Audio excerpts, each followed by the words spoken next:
Okay. I want to say thanks to each and every one of you for being here today. It's going to be a great day. I'm going to go through what I consider to be the very heart of my material. And people ask me a lot. They say, you put out a lot of material on your website. What is the main thing? If you had to tell me the main thing that I should check out if I check out nothing else that's up there, what would it be? And I always tell them the same thing. It's the material on natural law. If nothing else, that's the material that you need to understand deeply. So that's what we're going to be covering here today in an extended presentation format. I want to go through a few things before we actually get started. So I call this section Before We Begin. And the word begin is actually important here because that's really what this presentation is actually about. It's initiation. This is an initiation into really, really deep, esoteric material that has been hidden from humanity for millennia. So I just want to ask people before we get started, how many of you are new or relatively new to my work? By a show of hands, please. That's excellent. This is great. That is great news. I am so glad to hear that. Okay? What I actually didn't want is to come here and talk to a bunch of people who are already totally familiar with my work and have already heard it. So this is great. Okay? How many of you here today feel that the human condition and life on earth for humanity right now is tolerable just the way that it is? By a show of hands. That's also pretty good, because if that was the case, I was going to say, there's nothing for you here today. There's the door. Okay? So that's good, that we're all hungry for change. One of the big complaints I hear about my work, when I check in on forums or something, or read some YouTube comments, many people will say, there's nothing new here. I've heard this before somewhere else. This person covers this. I've read this in this book. Well, ladies and gentlemen, I have news for you. There is nothing new here. I am not going to present anything new. I am not going to present anything that has not actually been in existence and will continue to be in existence. I'm not making up new material. I call myself, I would refer to myself, Art said it the other day, actually yesterday when we were having dinner. He said, I consider you an aggregator of material. And I love that term. I love that description of what I do. I am an aggregator. I bring things together into a tapestry and then help to explain it in simple and easy to understand terms so that people can readily absorb it, take it in, and then do something with that information. So you will not be seeing or hearing anything new here today. Okay? As the old saying goes in all of the old mystery traditions, there is nothing new under the sun. And what that phrase actually means, many people don't know what that phrase means. It means that the truth, it is singular and eternal. Truth has always been here among us, and it will always be here. It is our perception that must be aligned with it. So there's nothing new you're going to hear today, okay? These are eternal truths that have always been here among us. Another aspect I want to cover before we get started is about my presentation style. This is another thing that I get a lot of complaints about, and it's something that I have no intention of changing. Okay? My presentation style has been described by some as extremely intense and at times even combative. This is a word many people will use to describe my presentation style. Some of you here today are very likely to be angered by some of the things you may hear me say during the duration of this seminar. And I say, so be it. That's okay. If you get angry, that's okay. The fact of the matter is that truth itself, by its very nature, is belligerent. And I'll actually be putting up a quote to that nature later on in the presentation. The reason truth is belligerent is because it actually is at war. It's at war with the lie. It's at war with deception. It's at war with mind control. So truth can be belligerent. Many people don't want to hear it when they first encounter it.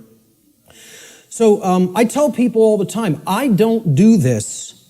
I don't present this information, okay, to be liked. I don't do this to make friends, okay? I'm not interested in making a whole bunch of new friends. If it happens, that's great, okay? But that's not the reason I do what I do. I don't do this to be popular. I don't do this to make money. It's not a popularity contest. Telling people many things that they don't want to hear is not going to make you popular, or it's not going to make you a whole lot of new friends, okay? So those aren't the reasons I do what I do. To be honest, and I tell people this, and sometimes they get upset by just hearing this, I don't even really want to do this, okay? I don't want to do this with my life. I don't want to do this with my time, okay? As I already know, understand, and live the information I'm going to present. So I get this. I know this, okay? I don't need to keep going over this over and over and over again for my own entertainment, okay? The reason that I actually do this is because I recognize that in a time of such overwhelming ignorance of this critical information, this information which is capable of saving humanity from its current condition, all right?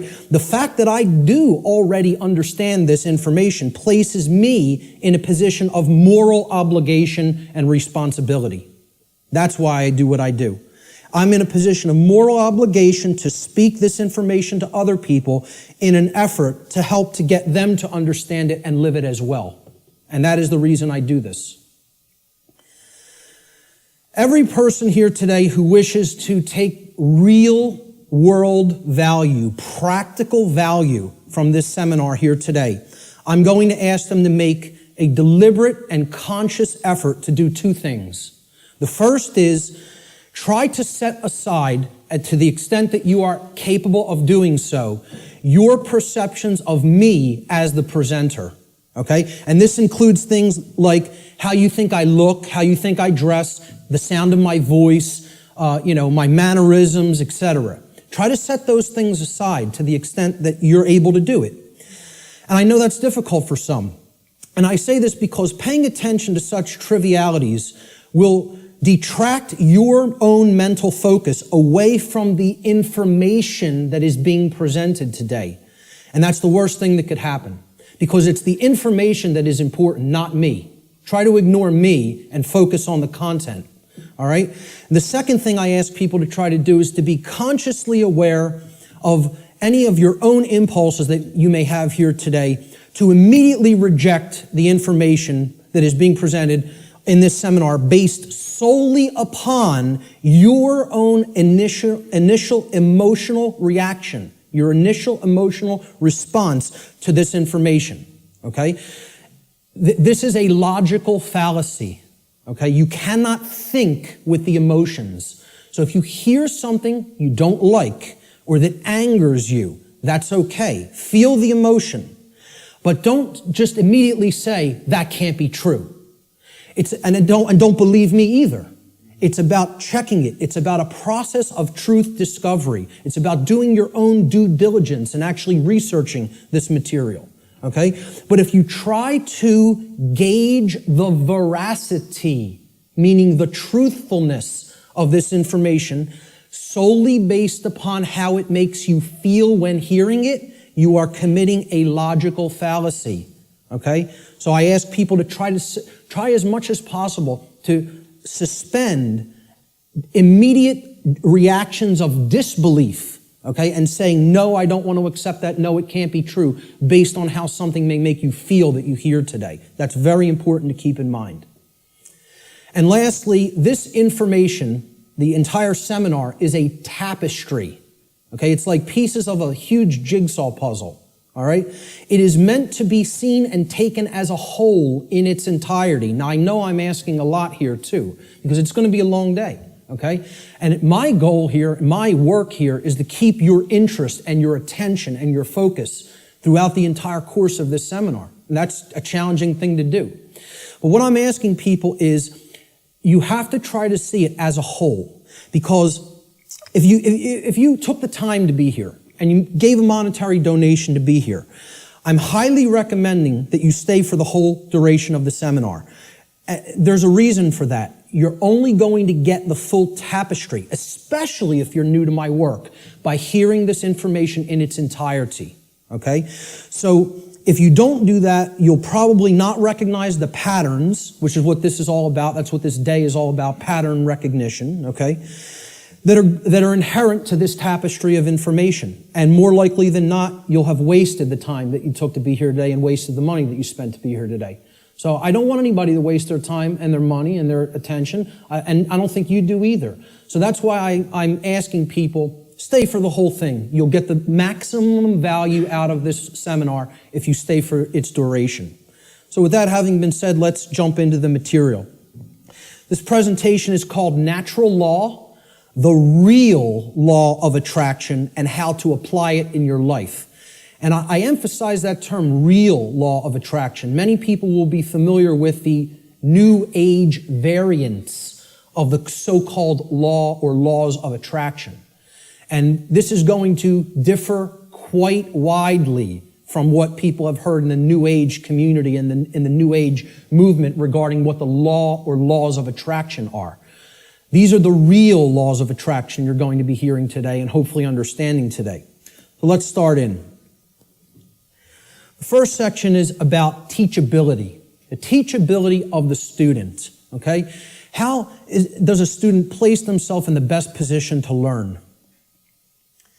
An individual's teachability, or their ability to learn by way of being taught by someone else, is extremely dependent upon the open-mindedness or closed-mindedness of the individual being taught. Low teachability derives from arrogance and rigid skepticism. But it also derives, low teachability also derives from naivete and gullibility. High teachability, on the other hand, derives from a balance between healthy skepticism and an open-minded willingness to learn and change. So we don't want rigidly skeptical people, okay, that don't have an open mind at all. And we don't want naive and gullible people that will accept everything they're told. We want to strike a balance between these two modes. This is called a teachability bell curve, okay? And down here is the mental state of the student, whether they are, and it goes from arrogance, cynicism, skeptical nature, a teacher, a student, and then up to being trusting, then being gullible, and then being outright naive. Okay, so that's the whole spectrum of teachability.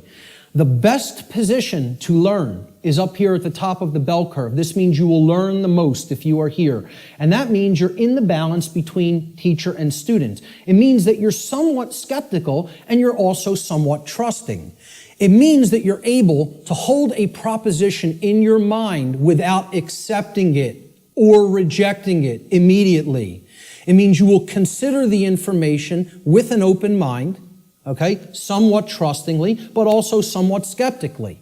All right? That's going to be the mental state we want to attempt to keep during the duration of this seminar, and therefore you will be in the best position to learn. Of course, as we already said, the poorest positions to learn, the things that, if you're in these mind states in arrogance and rigid skepticism and naivete and gullibility, you're not going to take very much away from this seminar.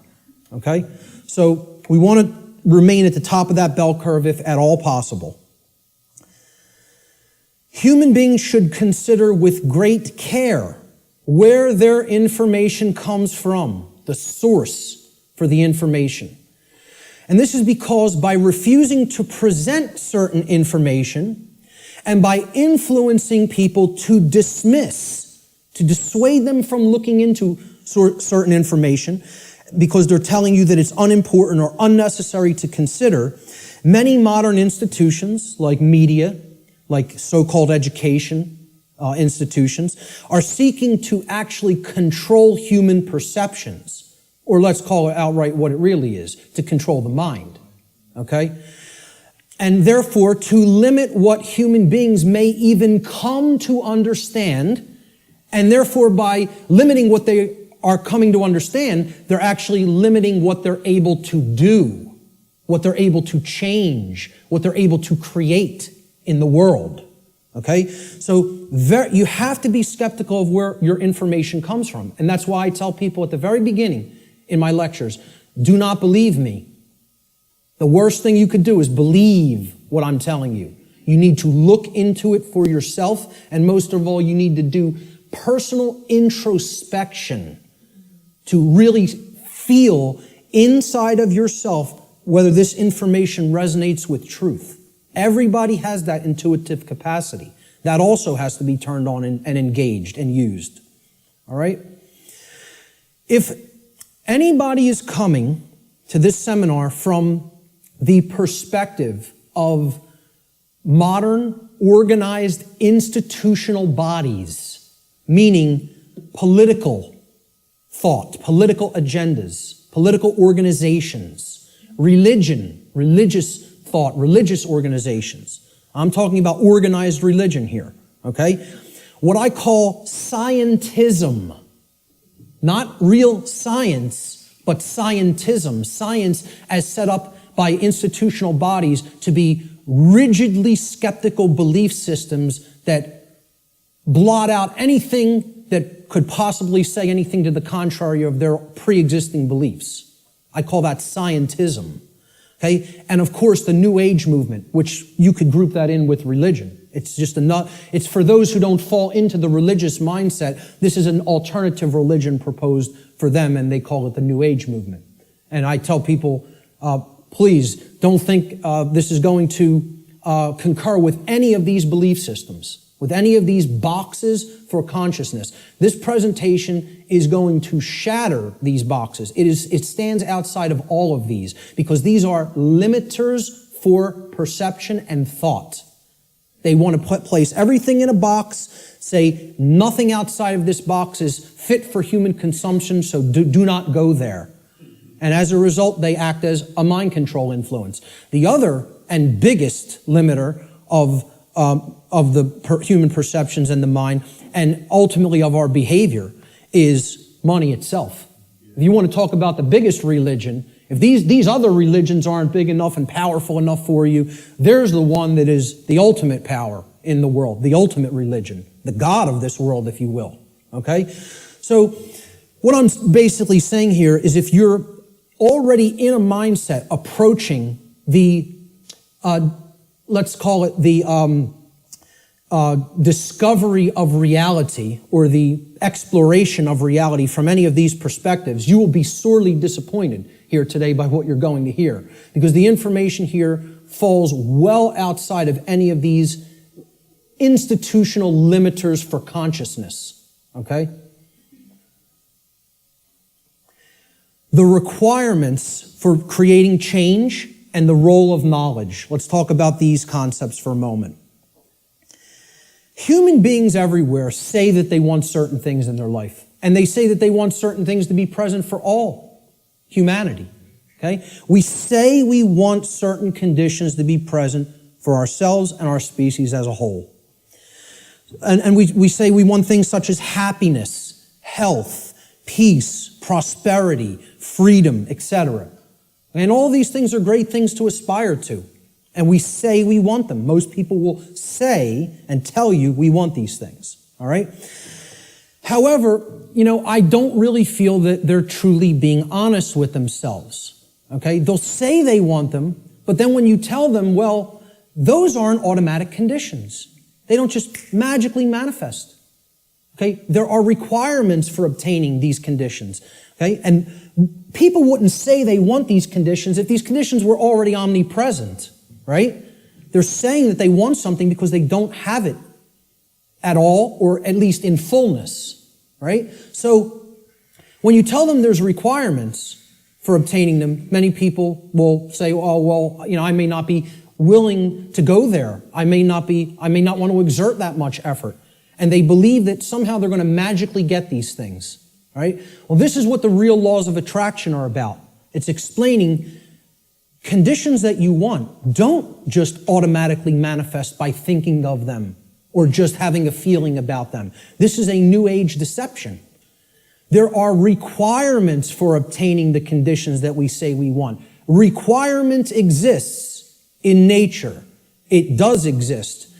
If you want something to be different than the way that it already is, than the default conditions, then requirement exists. If you're okay with things being the way that they are now, requirement doesn't exist. There are no requirements to creating change. You just accept the default conditions the way they are now and go on with your existence and accept it's going to be this way and possibly get worse. But if you want real change to happen, requirements exist. And this is what many New Age teachers will not tell you, or they'll outright deny that requirements exist for creating real change. Specific requirements exist in order for human beings to obtain the conditions that they say they want.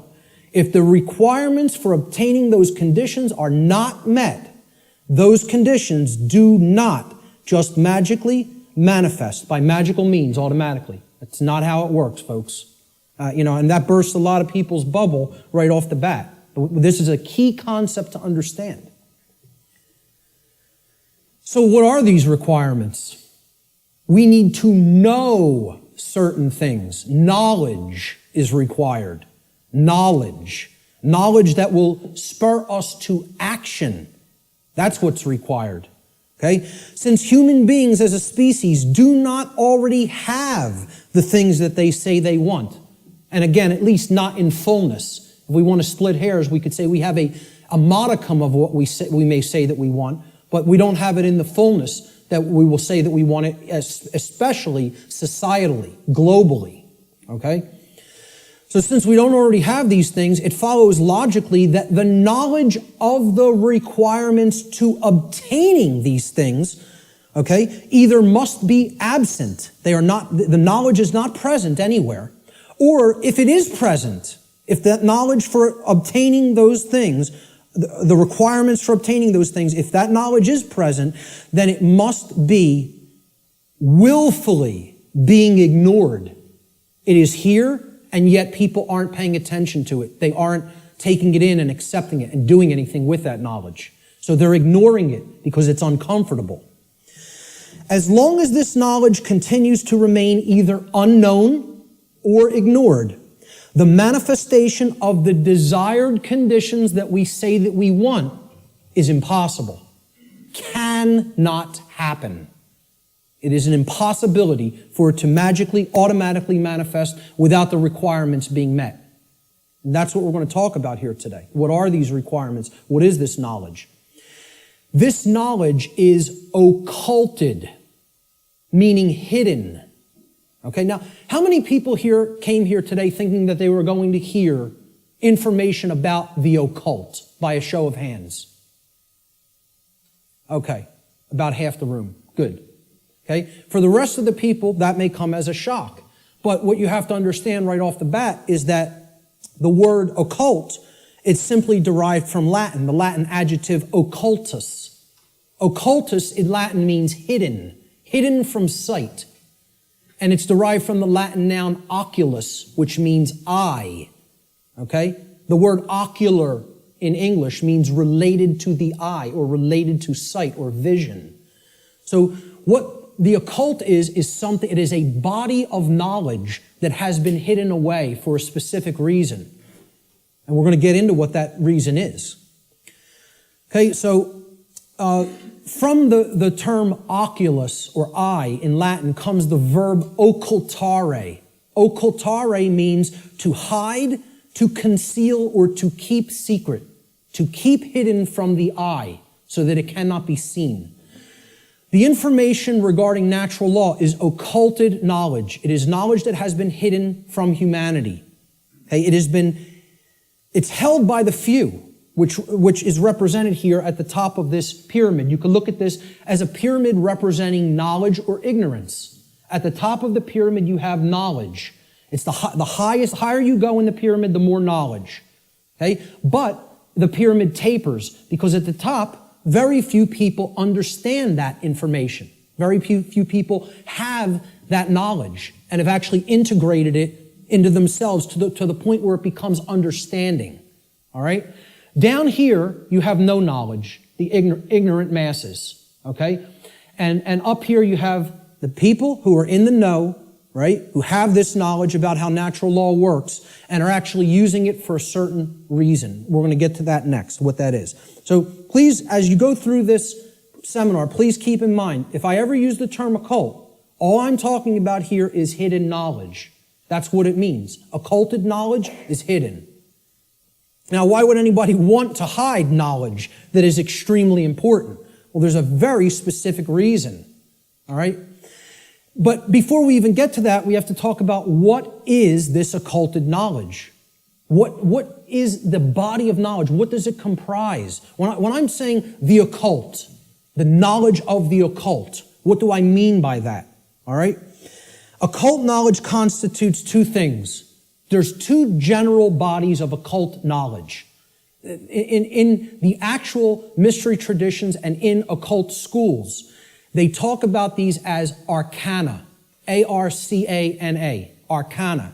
The word arcana is also Latin. It means knowledge. Okay? That's all it means. So there's two bodies of knowledge. There's one body of knowledge in the occult called lesser arcana, the lesser arcana or the minor arcana.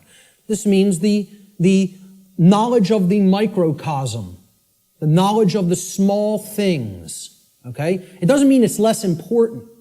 It means it's dealing with the individual units of consciousness. The human psyche, the psyche of the individual, okay? So the first major body of occult knowledge constitutes knowledge of human consciousness, how it works, how it operates, what our motivations are, things like that, okay? The second body of occult knowledge is called the greater arcana or the major arcana, all right? And again, this doesn't refer to that it's more important. It refers to, it is the macrocosmic understanding, the understanding of the very large laws of nature that govern the macrocosm, okay? So universal laws are part of the greater arcana of occult knowledge. And what I call here today, under the umbrella, the term natural law, falls into that second category of greater knowledge, the greater arcana of occult knowledge, okay? And what these natural laws are unseen and universal spiritual laws. We could talk about the word natural here too. Natural is derived from Egyptian and other Middle Eastern tradition languages, okay? The word neter in Egyptian, which would have been spelled without vowels, if we transliterated it, it would be NTR in English. Neter means spirit in Egyptian, in ancient Egyptian. The suffix al, even in English today, but if you go back into Arabic languages and ancient Middle Eastern languages, al as a suffix actually means of or related to, or having come from. Okay, so natural. If you put these root words together, neter and al, right? It means of or related to the realm of spirit, of or related to God, actually. The word neter also meant God, spirit or God. Okay? So this is the spiritual domain, the laws that actually are operating in the unseen realm. Okay? Now, they manifest in the physical realm. We're going to talk about that. Okay? Because that's the operation that it trickles down from. It starts in the spiritual domain and then it manifests in the physical domain. All right? So it's important to understand these two bodies of knowledge. The lesser arcana, okay, is about the monad or the individuated unit of consciousness of the human being. And then the greater knowledge is about the laws that govern the macrocosmic universe. All right? So what these laws do, this body of the workings of nature that I am calling under the umbrella natural law, they're universal spiritual laws which govern the consequences of behavior. They govern the consequences of behavior. And I would add a caveat to that. They govern the consequences of behavior for intelligent species, for beings that are capable of coming to their understanding. Okay? I would delineate that from like the animal kingdom. Okay? The animal kingdom is not held to the same standard as human beings when it comes to this body of information, because I don't think you're going to sit down with your cat and explain natural law to it. Okay? So when people say, well, why doesn't the animal kingdom held to account in the same way that human beings are. It's because, surprise, surprise, we don't share the same level of consciousness. Okay? There is differences in levels of consciousness and abilities to comprehend information and to actually know how something works. Just like you will not be explaining physics to your dog anytime soon, okay? You're not going to explain natural law to the animal kingdom and have them grasp it because they're not at the same level of consciousness as we are. Okay? So we are held to a different account when it comes to natural law. It governs human behavior. It would be an easy way of saying it. This body of knowledge has actually been called consequentialism by past researchers and teachers. And I have no problem with that term. I've actually looked into consequentialism, and it's quite similar, okay, in its scope and what it teaches.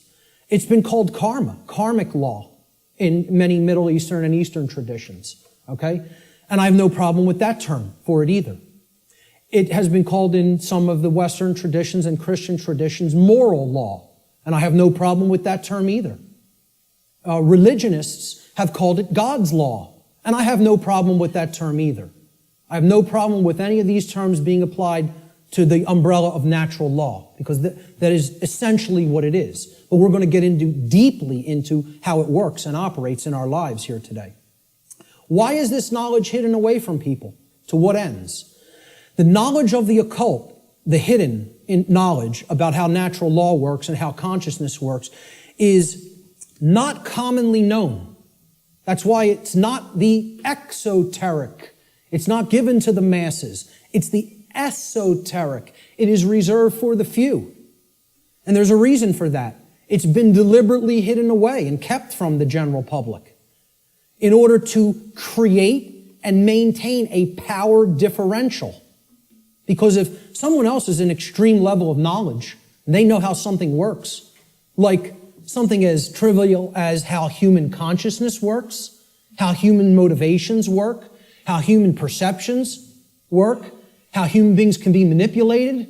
If somebody has deep knowledge of that information, and there's a whole bunch of people over here who have not one iota of how that works, what kind of a number do you think somebody can do on people like that? See, the way I ask people to look at this is real simple. Imagine a very, very, very advanced psychologist at the top of his field, wrote all the textbooks, okay? And he's got a house out in the burbs. He comes into the university. He's got tenure, okay? He's got the trophy wife, the house out in the suburbs, the 3-car garage, driving the Lexus into work at his tenured job. And he finds out that his trophy wife is having an affair because she's bored. She's not satisfied with him at home. And it's maybe the 19-year-old, captain of the local high school football team or something. He's a senior. He's a star football player, right? The jock, yeah. And she has a fling with him. Well, what if he decides, I'm going to become buddy-buddy with my boy here after finding out about his wife's affair? And this kid, this punk, who's cheating on, my wife's cheating on me with, he knows nothing. He doesn't study the mind. He doesn't know anything even about himself. He watches TV 6 hours a day, plays violent video games, is obsessed with football, What kind of a number you think that psychologist can do on that kid? Total number. That's the answer, exactly. That's right. He could do a total number on him. He can gain his confidence, he can get into his head, and I guarantee you give him a little bit of time, he could screw up his life based on what he knows and how he would be able to manipulate based on his hatred of that person. Well, guess what? That's the position humanity's in. We're that punk jock. And I'm not saying we necessarily did something to deserve it, but we're in that same position where the people with this knowledge at the highest levels, they hate us. And they're doing a total number on us because we don't have this knowledge. And until that changes, don't expect the playing field to be leveled. Expect it to get worse. Okay? The knowledge is hidden to create and maintain a power differential. between those who hold it and those who are ignorant of it. It's that simple. The knowledge of natural law and its operations constitutes what I call the most deeply occulted or hidden information that exists on this planet. You will not find any more hidden information. This is the thing that all the distractions are there for, to keep you from learning. The endless trivialities, the nonsense you hear on the news, all the video games, all of the nonsense television, the sports, it's all there to keep people from understanding this. And I can't get you to accept that or believe it, and I don't ask you to believe it. I'm telling you that's what they're trying to, from my years of being inside occult traditions that are very, very dark. I'm telling you, this is what they don't want you to know. From firsthand experience. How many people here today know that I was involved in the dark occult in my past? Good. Great. Okay. The powers that be want to seek to keep this information hidden from the people of the earth at all costs, because understanding this information about natural law will level the playing field and put an end to the currently entrenched systems of control that are operating on the earth. We should very clearly make a distinguishment between nescience and ignorance so that people fully understand the difference between these two concepts. How many people even have heard the term nescience? Very few. This is a word that has practically been sanitized from colloquial English, practically been sanitized from the English language. And there's a reason for that too. There's two contexts to not knowing something. The first context is nescience.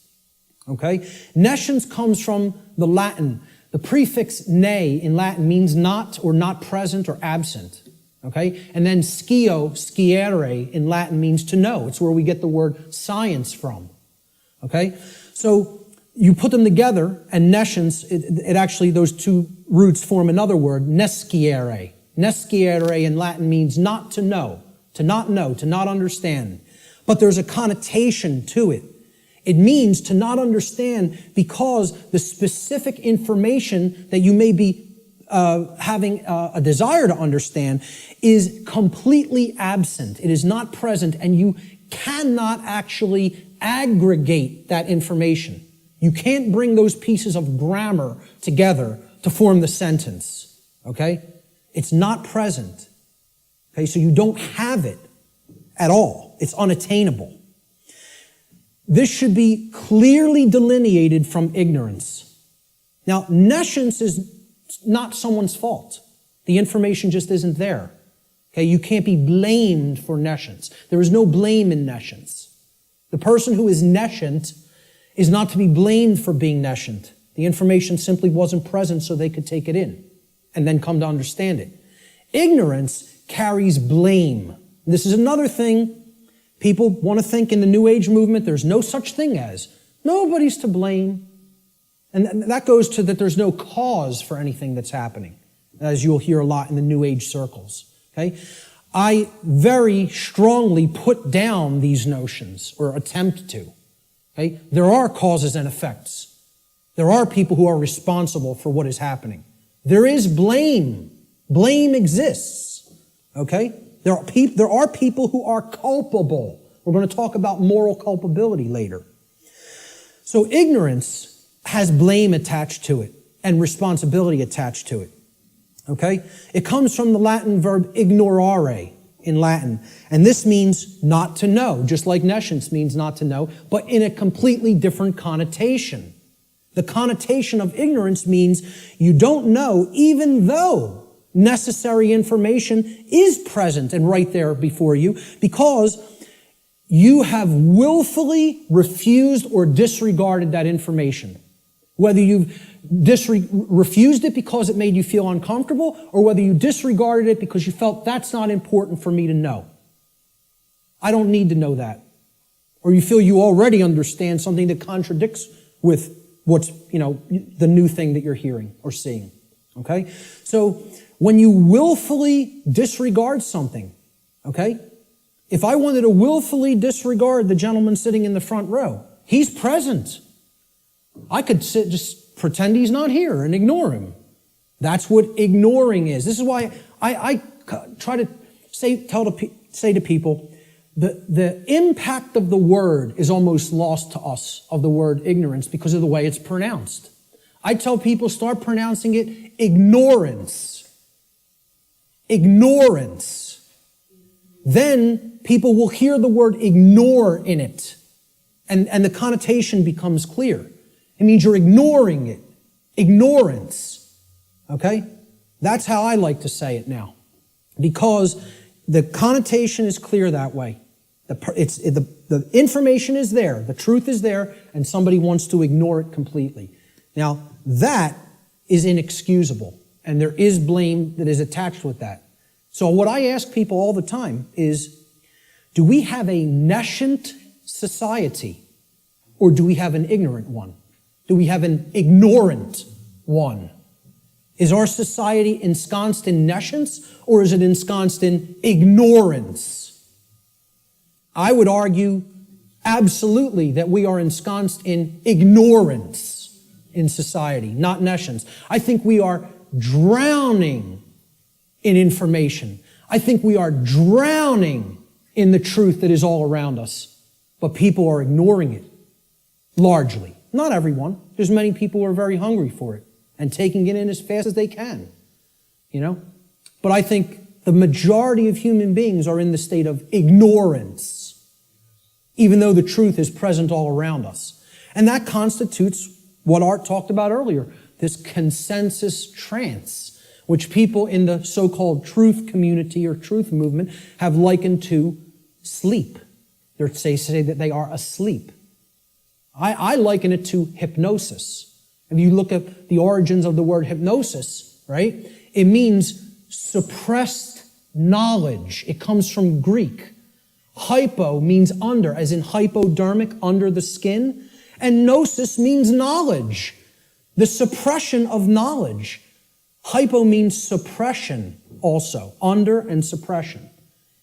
So hypnosis is the suppression of knowledge. And that's the state that these people are in. And it's done by themselves. It's not, we have to stop looking at this as a victim relationship. This is a willful choice. In a time of overwhelming information available at people's fingertips, the truth being ignored is not an option. It's a willful decision that people are making. And it's a decision that they should be held accountable to because of what is going on, that they are ignoring, what they are allowing to go on in their name and not saying a thing about it. Content to let evil run amok. All right? And then people will wonder, why are we losing freedom? Why is freedom on the wane? Why is totalitarianism and tyranny rising up? Why do we see so much control and obsession with control in our society? They'll see that. Many of them will see the rising police state. They'll see the injustices in our society. They'll see the restrictions on our inherent natural liberty. Okay? But here's the thing. Many of them will not make the transition to grasping. They'll say, yeah, this is what's happening to the earth. It's being turned into a huge prison everywhere. And at the most rapid pace right here in America. Okay? And they'll see this lock going onto the cage. But the question that they never get to, they don't even get to the question, let alone the answer, is why? They'll talk about the symptoms. They'll describe the prison. They'll describe every corner of the cage accurately in many cases. They can tell you exactly how it's working. They can tell you all the different aspects of the control system. But they can't tell you why it's actually going into place. Why is that happening? Well, that's what this presentation answers. Why are we losing freedom? And it gets to the actual heart of that answer. So what this presentation constitutes is a master key that unlocks all the locks to all the doors on all the cages in the prison, if it is accepted. And once again, I don't tell you that belief is required for that, because truth is always present. It's always here. It's a matter of, will we perceive it as being present, acknowledge it's present by stop ignoring it, okay, and then accept it into ourselves, and then do something with it. Understanding is not the end. Taking in the knowledge and understanding it is the beginning. Action is required. See, knowledge is required, understanding is required, but then action is finally required. Above all, if change is to be created. And that's how the laws of attraction really work. So, will people as a whole, as a society, accept that master key? I can't answer that question. All I could do is try to place it into their hands. After I have taken that key and unlocked my personal prison, my personal cages, and freed my mind, all I can do is try to help people to see, here's how this key works. Here it is. Here's the information that constitutes that key. And here's how you put it to work in your life. That's all I can do. Can't make anybody take it. Let's look at what problem solving entails, because that's really critical to understand if we're going to get past this stage and where we're at in our stifled evolutionary development as a species. There's a few main steps to solving problems, any problem. Doesn't matter what the nature of the problem is. The first is you have to recognize that the problem exists. Recognize that there is a problem to begin with. And I think by asking the question, is everybody content with the way things are? And nobody raised their hand. I think that's great, because it at least acknowledges to me the people here today recognize we have a problem. And that's healthy. That's good. Okay? Many people out there don't believe we have a problem. You know, they like this place. They like the world the way that it is. You know, which is unfathomable to me, because to me it's a living hell. And that's not because of how my own personal life is going. I'm very content with my own personal life. I have no self-inflicted suffering in my personal life. I don't create problems for myself. My life goes on very well according to how I live it without hurting anybody else. The problem is other people. And that's another thing the New Agers won't acknowledge, and they'll flip out if you say that there's a problem with someone else. There are problems with other people, okay? And people will say people in glass houses shouldn't throw stones. My glass house has been taken down long time ago, because I went through all that personal introspective work. And I dug deep into my subconscious and faced those problems and confronted them head on and healed them and came out of the mindset that I was once in. Okay? So, you know, people will say, if there's something you don't like, you're seeing in other people, that's something in yourself that you're seeing in them. This is New Age mumbo-jumbo nonsense, okay? If you're not part of the problem, I'm not part of this problem. I can say that honestly. I'm not part of this problem. I can look at every single person, anybody who's watching this, and say, I'm not part of the problem that's happening on the earth. With all honesty and knowing that I am telling the truth with that. Okay? But see, at one point, I was part of the problem. And a big part of the problem. Okay? What I had to do at some point is stop doing this and pointing out and saying the problem lies elsewhere while I was still part of it. And then I had to do this and point squarely at myself and say, what do I need to change here, and finally here, in the guts, in the courage? You know, people will say, yeah, change happens in the mind, it happens in the heart. But lastly, it happens in the guts. We need to generate what I call the heart, mind, guts. Okay? You got to care enough to know and then put it into action. The heart, mind, guts. Okay? That taking action is the most important step when it comes to creating change. And we're going to get to that in a moment. But the whole point here is I had to look at what I needed to change about myself in my thoughts, my emotions, and my actions, and then change those things in myself. This is what most people want to run away from. They want to say, yeah, I want those things that I say I want to magically to be present in my life, but I don't want to do those things that require self-change in how I think, in how I feel, and in how I act. I want it magically to happen without changing those things in me. So I can honestly look at the rest of the world and say, the problem does not lie within me. I am not seeing a manifestation of myself in other people. Other people have not done the same process that I have, the introspective work that I have, and gone through that painful, painstaking work that involves effort, hard effort. I'm not up here telling people, I'm offering you the tonic. You're going to take a sip and magically you will be enlightened. Okay? Knowing what's going on in the world is hard work. It involves destruction. It's a destructive process. It involves destruction of belief systems. It involves completely breaking down barriers that are in your head. Okay? Hardly anybody wants to do that work. People want to run 1,000,000 miles an hour in the opposite direction from that work. Anything but that. I'll take the grave instead of that. Okay? That's where most people's heads are at. All right? So let's get back to the steps here for problem solving. The first is you got to recognize that there's a problem. If you are in denial, good luck. Let me know how that works out for you. Because you're not solving any problem in a state of denial at all. Fear-based denial of the problem must first be dealt with and conquered and stamped out. And you have to acknowledge how bad it is. You know? People feel symptoms coming on of a disease or something and they want to ignore it because they don't want to believe I'm sick. I don't want to believe I'm sick. I don't want to believe I have a problem. Then you're waiting. You don't get it diagnosed, and then it turns into a much bigger problem, which is where we're at as a society for ignoring this information. This is what denial looks like, symbolically. Okay? A person with their head in the sand like an ostrich.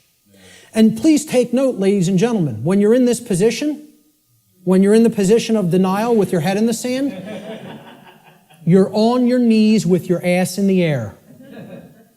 Okay? And I almost say it's amazingly synchronistic that the human body was designed like that. That in order to put your head in the sand, symbolically, so to speak, you have to be on your knees. Okay? And that's where most of our society is at. They're on their knees. And in that state of denial. The second step to problem solving is to recognize that the symptoms that are being displayed, the symptoms you are seeing, are merely effects of underlying causal factors. You can't treat symptoms and solve a problem. It's not possible. That's not how problem solving works. You have to get to what caused the problem. Okay? Instead of simply treating symptoms, make an accurate diagnosis of the causes of the problem. So what does the word diagnosis mean? Diagnosis comes from Greek. The preposition dia, transliterated there in the parentheses, you see it in Greek script. Okay? It means through or by way of. So by a method, by a particular method. All right? And the second part of diagnosis is the Greek noun gnosis. Gnosis means knowledge in Greek. So what a diagnosis means is through knowledge or by way of knowledge. You're going to solve the problem by way of knowledge. There is knowledge that acts as the requirement to solving the problem and getting what you want. And here's another thing, and I'm going to keep going back to this. It's going to be like an undercurrent in this. Because the New Age community, and I'm going to become a more outspoken opponent of New Age ideologies. Because they are lying to people. Whether it be through direct, willful deception, or whether it be through useful dupes and useful idiots. They are telling people things that are completely inaccurate to how things really work. All right?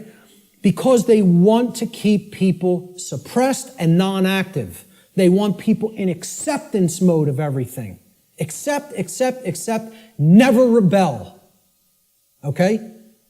Don't take action. Just observe. Just watch. You'll hear all of these things in the New Age movement. Okay? The reason I bring it up is because when you even say the word knowledge to some New Agers, they almost take offense. Because what the New Age is becoming is the new modern day variant. It's a new form of what's known as solipsism. We're going to get to what solipsism is in a little while. Okay? But essentially, people don't want to hear that knowledge is what is required.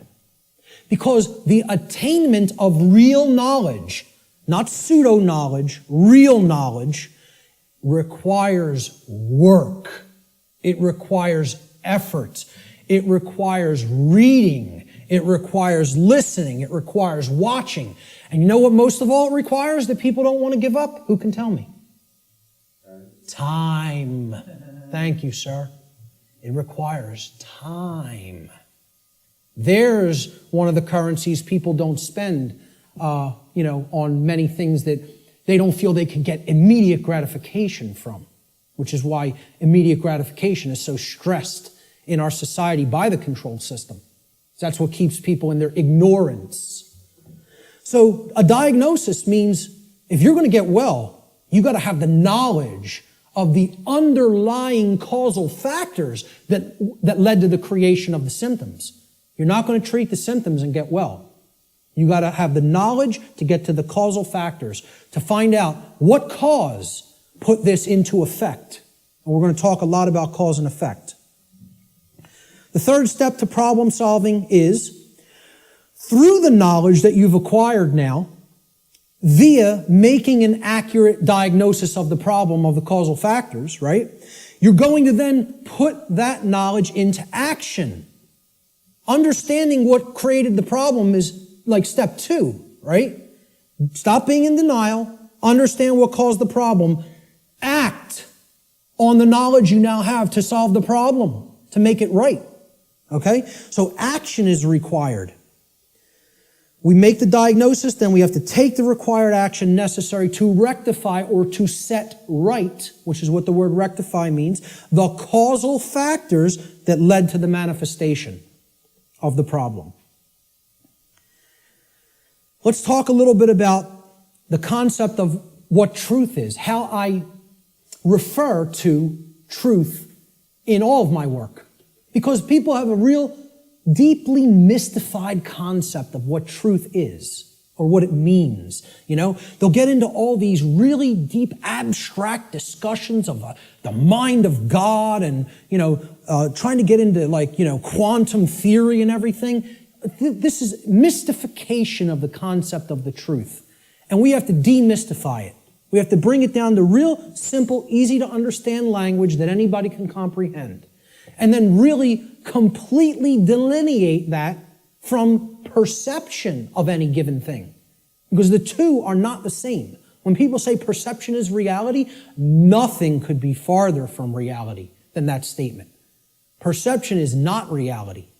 Okay? It is just what it says, perception. Seeing through, perceive, to see through something. Like a lens or a filter. Okay? I perceive things differently without these glasses. That's one perception. When I put them on, I perceive things quite differently and more clearly. Okay? Well, that's how human perception works, like a lens. It's a filter. Okay? But what's there is the same thing. What's there is the same thing. All that changes how I perceived it. All right? So let's look at this concept. Truth is objective. That means that it's not dependent upon the perceptions of human beings. No one wants to hear that.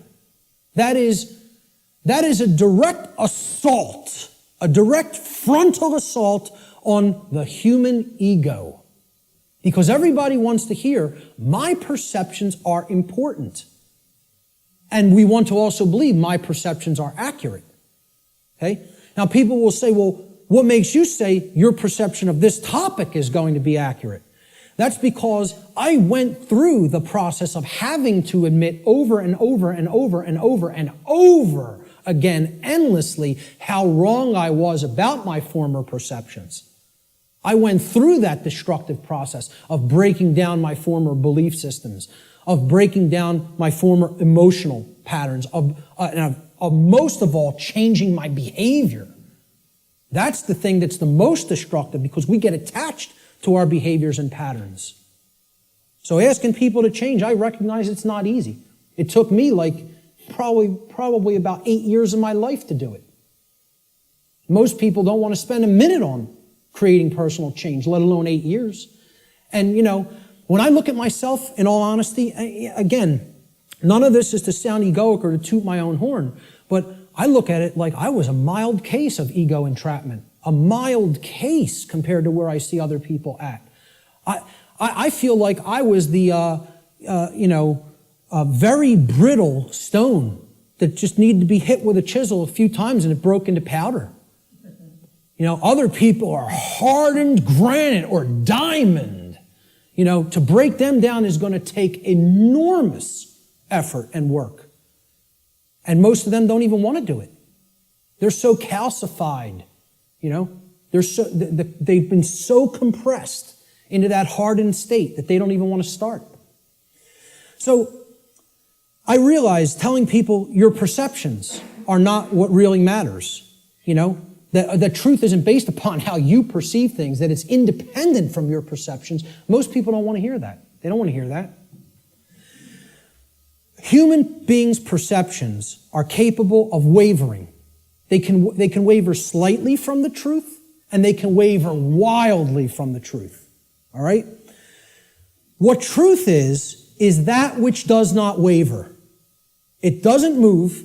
It's that which is. It doesn't matter what anybody thinks about it. It doesn't matter whether anybody believes it. It doesn't matter whether anybody knows it. It doesn't matter whether anybody sees it. It doesn't matter whether anybody wants to see it. It's there. It's always been there. It's always going to be there. Nothing anybody does can change what has happened. Can anybody change what has already occurred in what we call in the thinking of linear time, the past?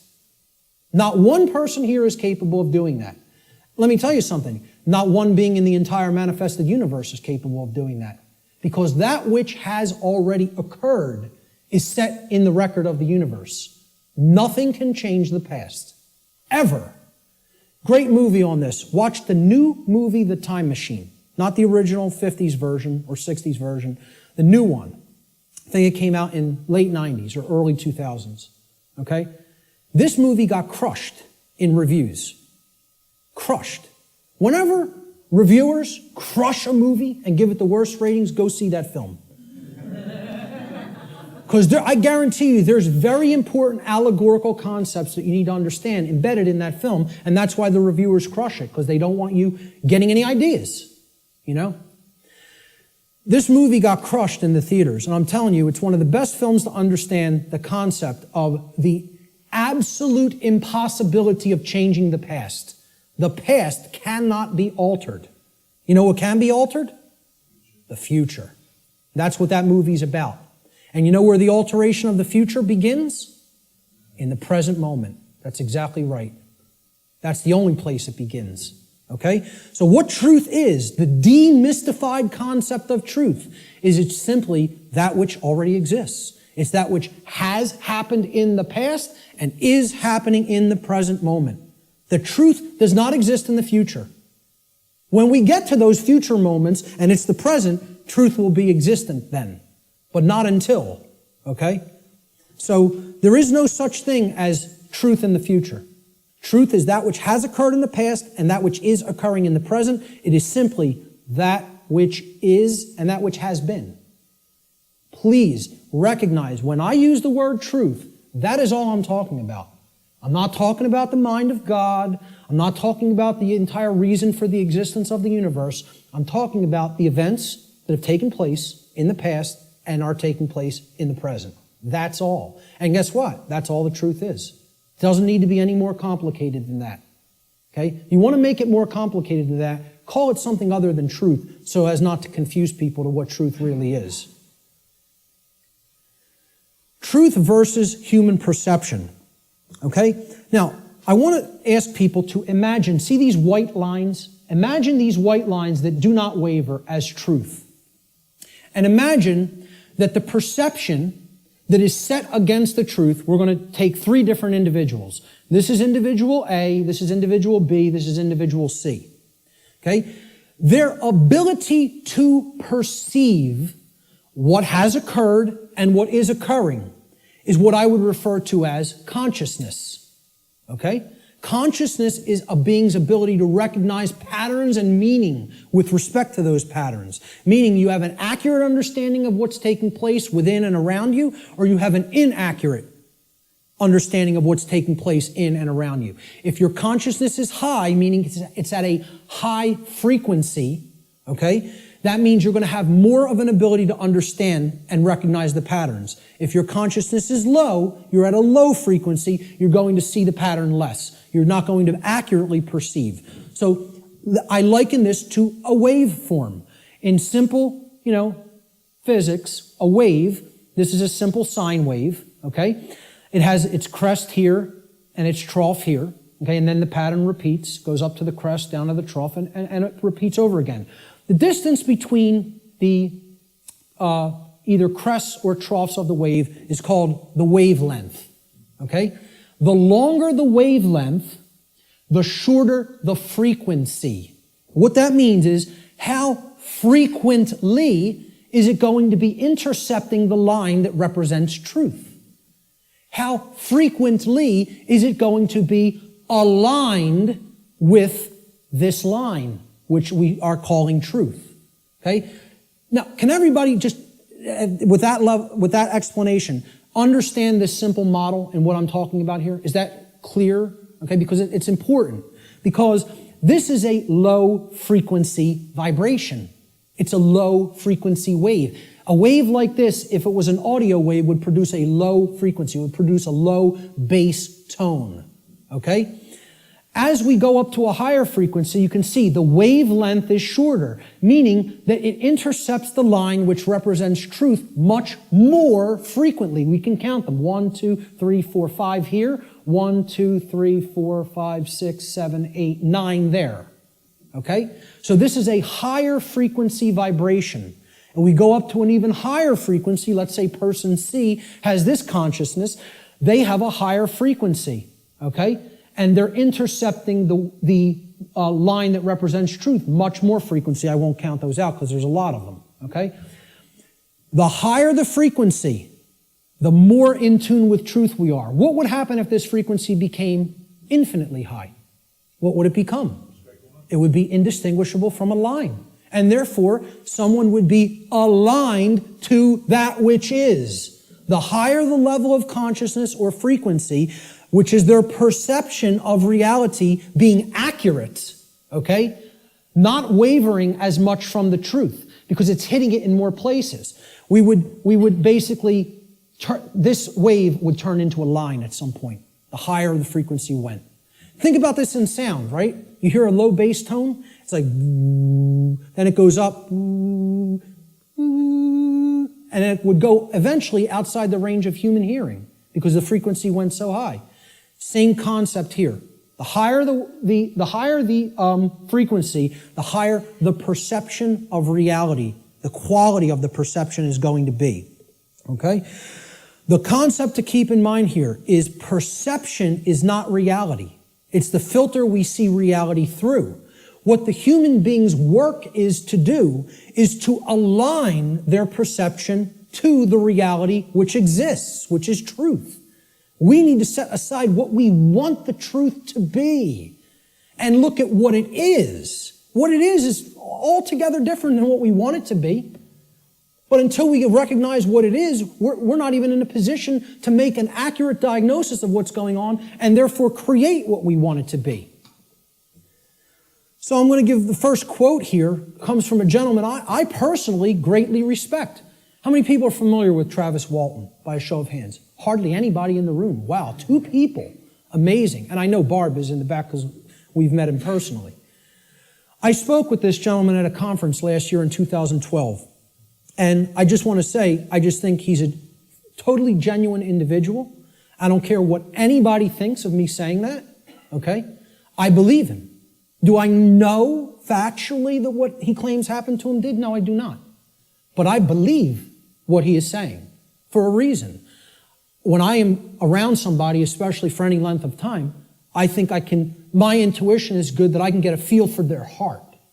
Okay? And when he's telling you stuff, it's very consistent. And in his book, he asks people, you need to listen to my whole story, suspend your disbelief for a minute, and then do your research and then make a judgment call. Do you want to believe me? Do you think I'm telling you the truth? Do you think I'm lying to you? And then make up your own mind. Okay?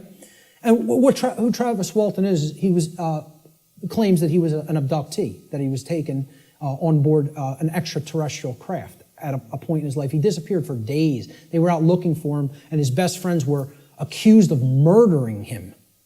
And he shows up 5 days later in like deplorable conditions, out on a country road someplace. But anyway, again, I spoke with him back in 2012. I just bumped into him again. We were just at a conference. I'm bringing this up for a reason. We were just at a conference in Philadelphia where he spoke. And this quote, I feel I would start, if I was going to quote somebody, I was going to make this like the first quote in the presentation today. Travis Walton says in his book, which is called Fire in the Sky, he said, I have come to realize that the biggest problem anywhere in the world, the biggest problem anywhere in the world is that people's perceptions of reality are compulsively filtered through the screening mesh of what they want and do not want to be true. Now, when I read that in his book, I got chills up and down my spine. Because I said, this meshes exactly with what I'm talking about in my section, in my presentation called Truth versus Perception. And he's encapsulating it in a sentence perfectly. All right?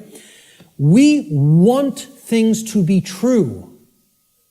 That doesn't make it so. That's not what makes truth the way that it is. What makes truth is the way that it is what behaviors were taken and what is the actual effect in the manifested world. That's how things are. Okay? It doesn't matter how we want them to be. They may be a completely different way right now than we want them to be. And I would say for the people in this room, they are a completely different way than we want them to be. But most people in the world think, they kind of believe that they're the arbiter of truth. And that's a bad place to be in. That's a very, very low level of consciousness. To think that if I don't believe that it's this way, it's not this way. Many people are trapped in that state of mind. Okay? Now, the reason I even bring this up and included Travis's quote here is at this conference that we were just at a couple of weeks ago.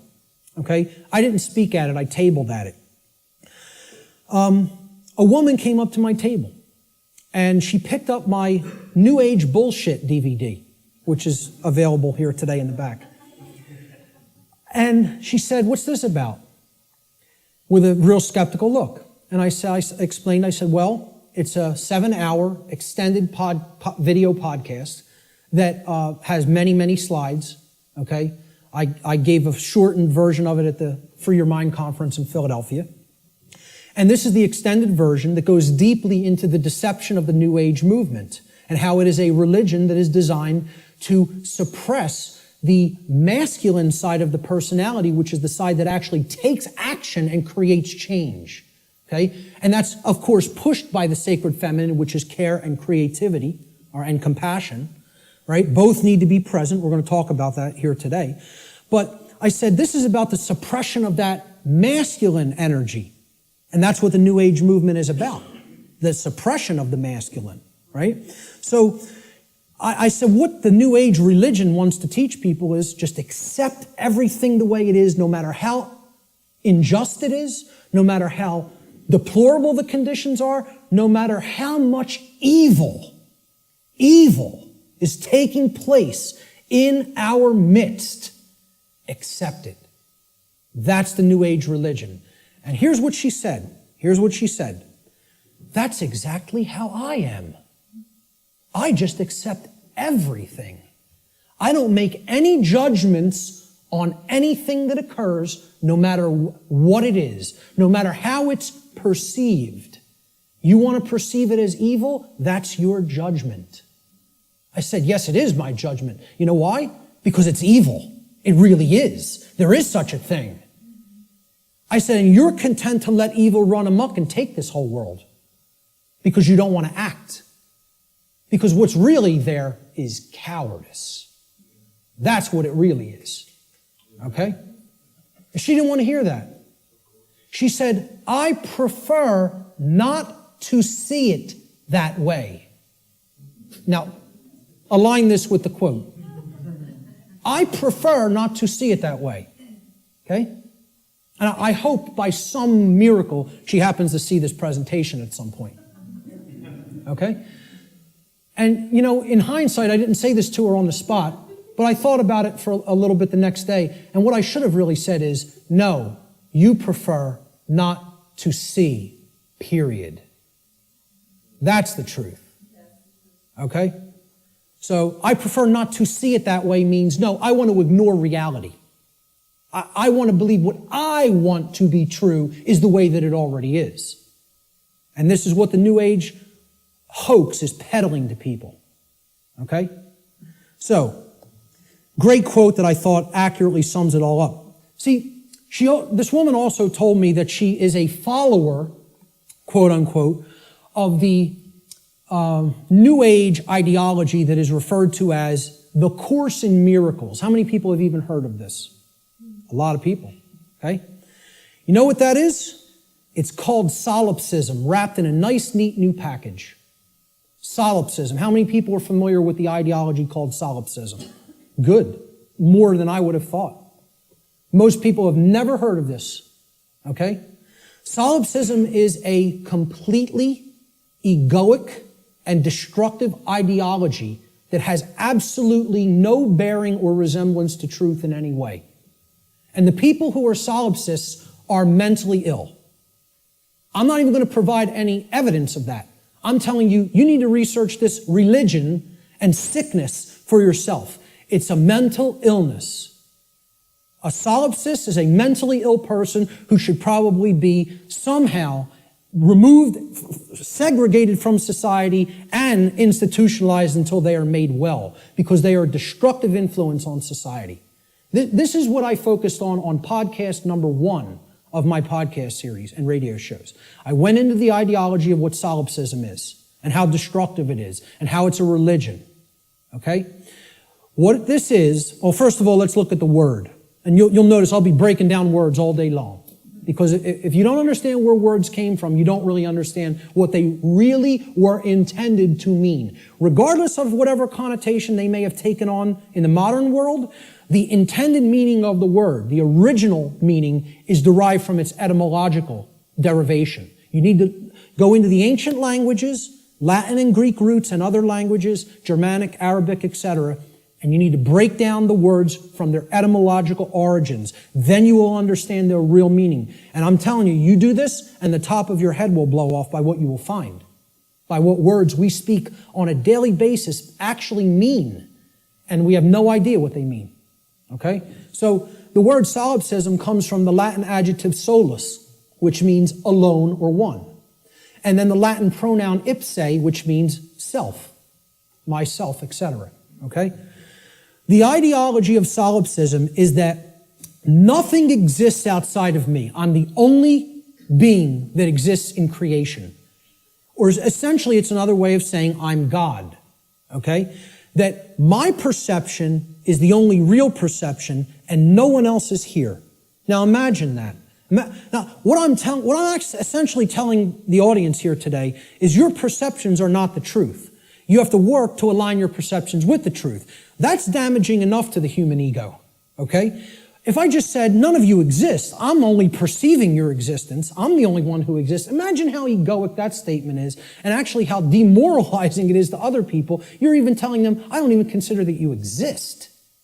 That's what a solipsist is. They believe the universe is a big illusion created somehow for their amusement. And that there's no objective reality that you don't exist, you don't exist, you don't exist, you don't exist. I'm the only one who exists. And that's not mental illness. We don't diagnose that as mental illness. Okay? I don't care if you want to accept the notion everything is one. I personally accept that notion. I do accept that we are all one. That doesn't mean you're not existent in the physical domain right now as I'm talking to you. Of course we all exist here. We are in the physical domain, okay? The whole point is these people want to believe the entire physical domain is such an illusion that nothing that takes place in it matters or has any significance and should just be watched and nothing should be done to change it. And let me explain what this is, folks. When I was a Satanist, okay, and I was working inside the Church of Satan and other dark occult organizations, they have a set of sins, believe it or not. They don't look at them as sins in the same way that, religionists look at sin. But they have the things that, these are behaviors and thought patterns that should not be engaged in by the dark occultist themselves, by the magician, if you will. You are not to engage in these behaviors, but we are to peddle them to other people. We are to get them to engage in these behaviors. Okay? You know what the first one is? No, it's not. That's the second or third. I think it's the third, if I'm not mistaken. I don't have the list handy. But the first one is stupidity. That's the first satanic sin. Okay? For the dark occultist. But they want other people in deep stupidity. They want other people in deep ignorance. The idea here is we will know it all. We will know the truth so that we can control others and keep them a dumbed down herd. Okay? There's a bunch of other ones, but I think the second or third is solipsism. Solipsism is one of the biggest sin for Satanists and dark Luciferians and dark occultists. They don't want any of their membership believing in this mental illness nonsense. Okay? But they want to propagate it and peddle it. They want to do that. And they told me personally, higher ups in this network told me personally when I was working with them, wait until you see the New Age books that our membership, will be writing, or either writing ourselves or putting into the hands of useful dupes to write and put out there. We'll be giving them the idea, they'll write it for us, put it out there as their own idea. And they said, we are going to propagate and peddle solipsism like you have never seen. And you know what? When they say something, they do it. I'm serious. They're aligned. Their act is together. They act on the same page. And for that, I have respect for them as an enemy. And I don't take anything they do lightly. I recognize they have the will. They're not like the rest of humanity. They align their thoughts, their knowledge, with their version of care.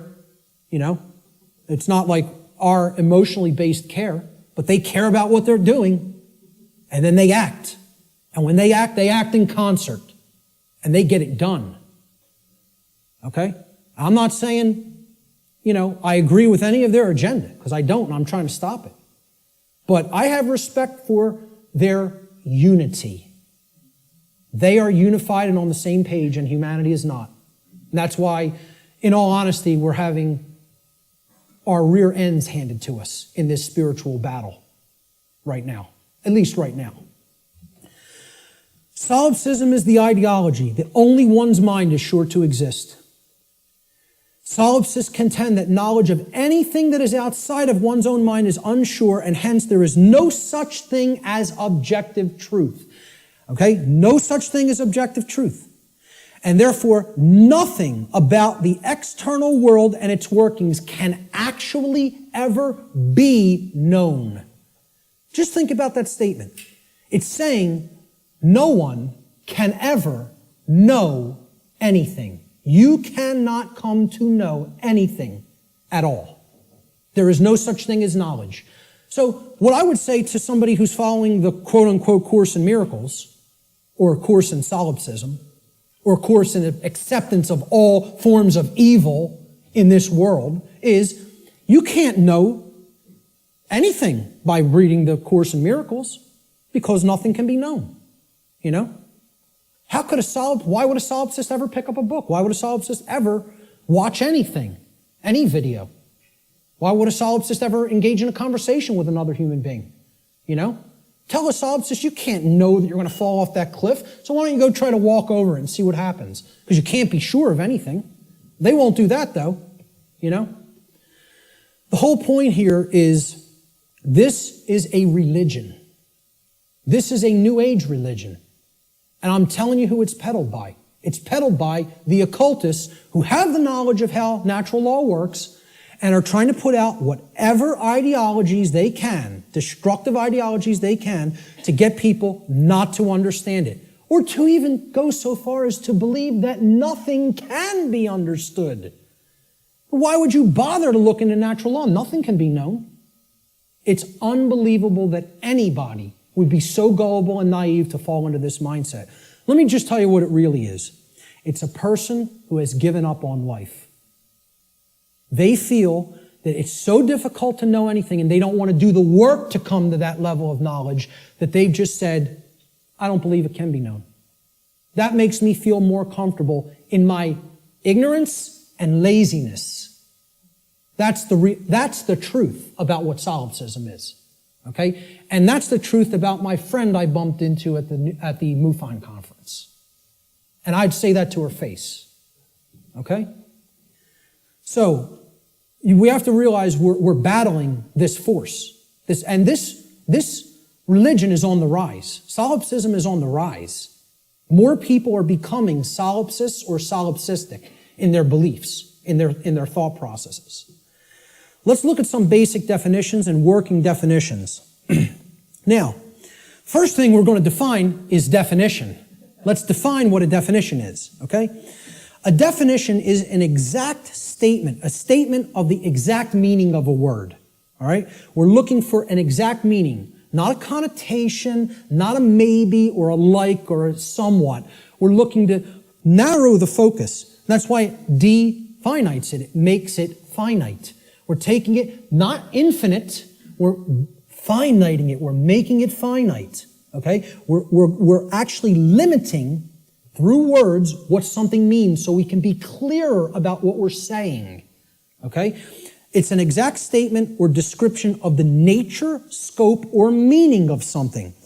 Another way we could look at a definition when we're talking about visual or audio definition is it's the degree of distinctness or clarity of an object, image, or sound, okay? So why do people buy HD TV sets? They want higher definition. They want a higher clarity of the picture, okay? If you have high definition audio, for audiophiles, they won't accept anything but high definition audio because in comparison to low def audio, the clarity of the sound is very good. It's much better, okay? So that's what definition is. It is all related to clarity. When we use it in conjunction with words, it means the clarity of the meaning is amplified, okay? And when it's with a picture, the clarity of our vision, of the ability to see what the picture is, the information in the picture is amplified. And same thing with sound. The more accurate the definitions that we have for words or concepts, the better our clarity of meaning and therefore our understanding of those concepts, words or concepts will be. So definition simply means clarity of meaning when we're applying it to words and concepts. So therefore, let's define natural law. So this is what we're going to be talking about for the rest of the day. We have to define it. The simple definition of natural is inherent, having a basis in nature, reality, and truth, not made or caused by humankind. So if it's natural, wasn't made by man. Mankind didn't make it.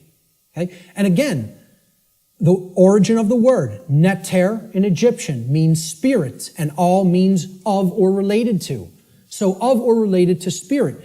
It is all of nature, the spiritual domain. See, this is the other part. People believe that the spiritual domain is separate from the physical domain.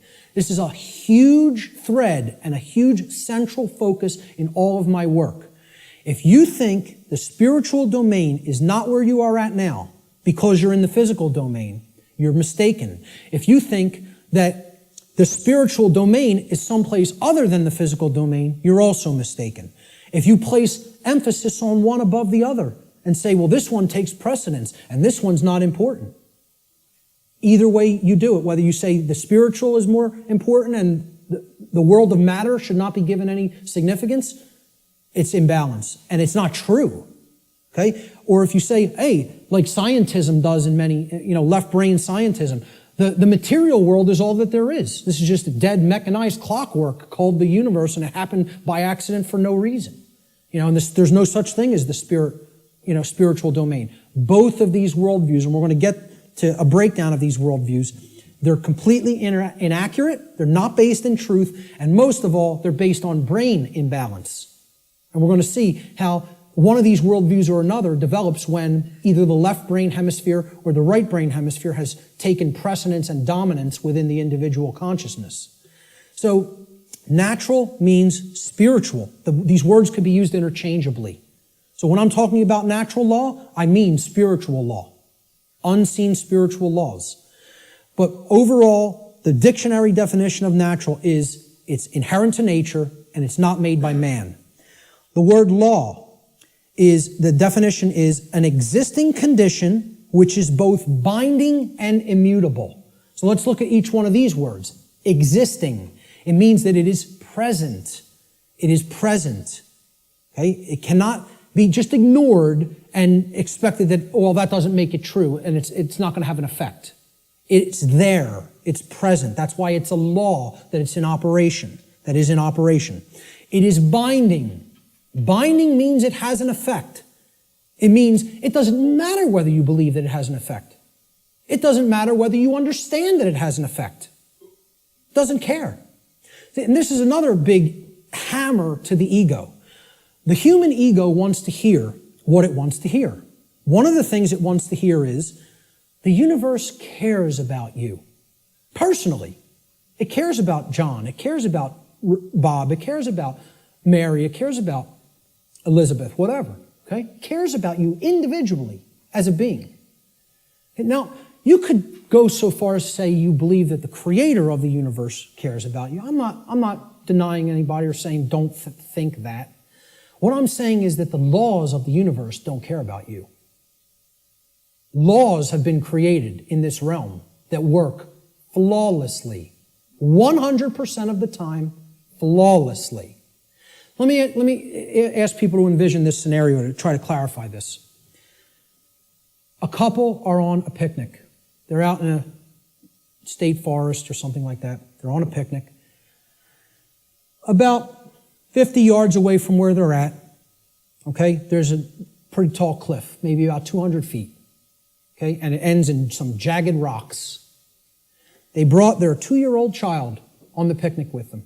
They unfold the blanket, take out the picnic basket, they're having their picnic. Maybe passions got heated and the husband and wife were, making out a little bit. Their kid, 2-year-old daughter, in her nice Sunday sundress or whatever, wanders off, gets to the edge of that cliff. Will gravity care if that girl goes over the edge? No. Will gravity allow her to go over the edge? Yes, it will. Gravity is not going to say, this girl doesn't understand this law, and she'll die if she goes over that edge. She's innocent. She's nescient even. Not even ignorant. Innocent and nescient. Will that law still have an effect? You damn better well believe it will. And so does natural law in the same way. It doesn't care whether you don't know. It doesn't care whether you're nescient or ignorant. It's in effect. It's binding. And it is immutable. Immutable means that nothing you can ever do can ever change it. It is in effect eternally. Because man didn't put it into effect. You know who put it into effect? The creator of the universe put it into effect. And I don't really care what you think of that force as. You could think of it as an impersonal force. You could think of it as the man with the beard. You could think of it as this remote control. I don't really care what you think of it as. Personally, that's none of my business. But you know what? If you think of it that it's man that makes the laws, then I have a problem. Because man doesn't make these laws I'm talking about. The creator of the universe set these laws into motion, put them into effect, and they bind you. You and I are bound by these laws, whether we like it or not, whether we accept it or not, whether we understand it or not, they're in effect, and you are already creating the reality that we are experiencing based upon interaction with these unseen laws. Already. You're already doing it. You can never not be doing it. That's an impossibility. Okay? You're always creating, co-creating in harmony, in cooperation, I should say. Whether it's in harmony or opposition is a different story. In cooperation with these spiritual laws that I'm going to talk about. You are already creating in cooperation with them and can never not do so as long as you exist in the physical domain. Okay? So that's what the simple definitions that we're working forward with. Natural law doesn't mean anything other than this. That's it. It means, so let's put them together. Inherent, existing conditions. Conditions that exist in nature, which are both binding and immutable. They have an effect whether they're understood or not, and they cannot be changed. So what would be our requirement of knowledge here? What do you think should be done? If we are always working with these, do you think we're going to create something that is wise to create, that is good, that is in alignment with what we say we want, if we don't know how these laws operate? You know what's going to be created? A mess. Total chaos. Something you don't want. Something that leads to enormous suffering, which is where we're at. If, on the other hand, you have that knowledge of how these things work, then you align your behavior to them, you're going to create a whole new different ballgame. And then you're going to not have self-inflicted suffering. Okay? That's what this is all about. So let's give a working definition. This is what I call the soundbite, right? People say, well, tell me what natural law is, Mark. You have a few days? Maybe a large portion of the day like we're going to cover today. Maybe. Some people will get it. Okay? But really, you need to devote a large amount of time to studying this, understanding it, reading about it, and even experimenting with it. This is not an untestable hypothesis. Okay? And it's not a hypothesis. It's actually a law. But it's not untestable. You can test it. You can apply all the scientific methodologies to natural law. Same thing. Gather your information, observe, hypothesize, observe, test the results, publish the results. That's scientific methodology. The scientific methodology will be borne out for everything I'm talking about in this presentation if it is applied. Because this is not a religion. This is not some New Age mumbo jumbo. This is a science. It is a science that constitutes knowledge of how laws that are existent, in operation, and immutable in this universe work, and how we are creating what we experience in conjunction with these operating laws. And man didn't put them into effect. Whatever created this universe put them into effect. I'm not here today to tell you what that is. Your job in your own personal experience is to get in touch with what you feel that is. I'm not here to tell you what that is. Now, I'm not here to tell anybody what that is. But my whole point is it created these laws, and they're in effect. And if you want to stop suffering, and if you want the human condition to change, you have to understand how these laws work. There is no way around that. Knowledge of these laws is required. And this is what people in the so-called New Age movement and in religious communities and in other communities don't want to acknowledge. They don't want to acknowledge that work is required. So let's give a working definition for natural law, my soundbite variant, okay? I tell people who want the 6 o'clock news edition of what natural law is, okay? Natural law is universal, non-man-made, binding, and immutable conditions that govern the consequences of behavior, and specifically, at least on this planet, human behavior. I would say in the universe, it governs the behavior of all intelligent beings. Intelligent beings. Okay? Natural law is a body of universal spiritual laws which act as the governing dynamics of consciousness. The governing dynamics of consciousness. That's the working definition. Let's look at the dynamics between discovery and belief, the difference between discovery and belief. Because again, natural law is capable of being discovered, understood, and harmonized with. Now, does that sound like a religion? Religion asks people to believe, accept, and do without question. What this is saying, this exists, you're bound by it. The best you can do is to understand its operation like you would understand gravity, and therefore not just walk toward the edge of a 200-foot cliff that is bottomed by jagged rocks. If you're intelligent and you understand how the law of gravity works, you won't do that behavior. Okay? Just like if you're intelligent and you understand how natural law works, you won't do certain behaviors to create a prison for the entire species, for your entire species. Unfortunately, humanity has not reached that level of consciousness yet. They are not at that level of co-creative intelligence to understand how these laws work and then align their behaviors to them. So natural law has nothing to do with religion. It's not a belief system. It's a science. It is a discoverable operation that is already in effect that we can either understand and align our behavior to or remain ignorant of and suffer as a result of that ignorance because it's already in effect and already has a binding effect upon you and your behaviors and everyone's. So when it comes to belief, and anybody that was trying to propagate a religion wouldn't put this slide up here. When it comes to natural law, it works just like gravity. So the clown that's going to jump over the cliff saying, I don't believe in gravity, what's going to happen? Down he goes. Because belief is irrelevant. Because natural law does not care about you. It does not care about you. It is in effect, no matter what you do, deal with it. And people don't want to hear that. And I recognize this. I recognize I'm not telling anybody anything they want to hear. If I wanted to sell a lot of stuff, if I wanted to be real popular, I'd come up here and I'd tell you exactly what you want to hear, and then I'd be making $50,000 a presentation like Wayne Dyer does. Okay? And that is his fee. I know because I've actually had some people speak to his management. That's what a new age presenter gets. You know what I ask for? 0. I don't even ask for a stipend because I don't even care about fake money.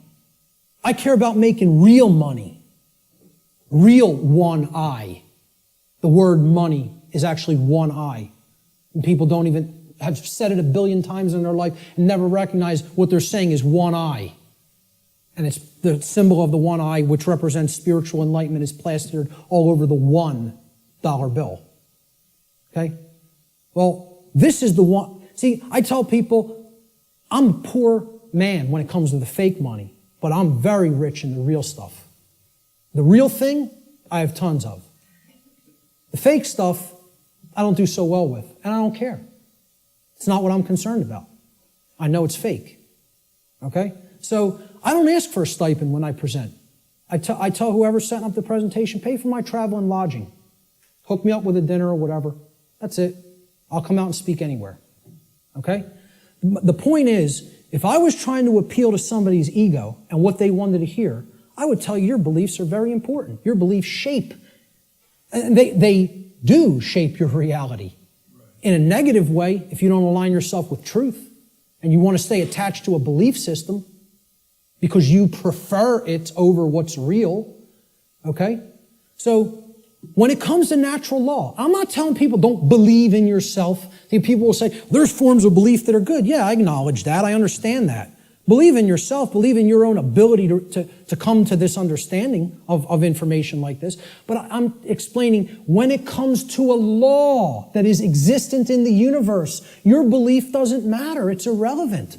The universe doesn't care what those parents at that picnic whose child just went over the cliff believed. It doesn't care whether that girl doesn't know how gravity works. It's going to have an effect. You act a certain way, like a computer. Boom, you put this in, here's how you program this, that's what has to come out. Invariably.